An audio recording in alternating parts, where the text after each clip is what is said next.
Butter chicken বানাচ্ছে। তো আগে তন্দুর চিকেনটাকে আগে সেঁকতে হয়, আগে এইভাবে তন্দুরে লাগাতে হয়। রেড মশলা দিয়ে এটা বানানো হয়েছে। বানিয়ে এবারে এক করে লাগানো হচ্ছে, লাগিয়ে এই যে তন্দুর আছে পাশে, তো এই তন্দুরে শেখা হবে। এই যে ঢুকিয়ে দিচ্ছে যে তন্দুরে, এই যে তো এই যে তন্দুরটা এখানে আছে, এই যে এখানে সব শেখা হচ্ছে, আমি দেখাবো। এটা রেডি করে রাখা হচ্ছে, ওটা এলে আজকে সব শেষ হয়ে যাবে। আজকে পার্টি আছে, পার্টি আছে, তো আজকে শেখা হচ্ছে, আজকে সব শেষ হয়ে যাবে। আর এইভাবে বাটার চিকেন শেখা হয়।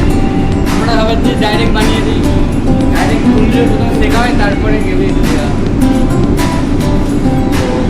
বাটার চিকেন খুবই একটা ফেমাস আইটেম এবং খুবই টেস্টি। দিল্লি ফুড আছে, এটা Delhi famous food butter chicken, যেটা দিল্লিতে খুব ফেমাস। আর ওখান থেকেই ডিশটা এখানে আর কি প্রচারিত হয়েছে আমাদের বাকি স্টেটগুলোতে। শেফ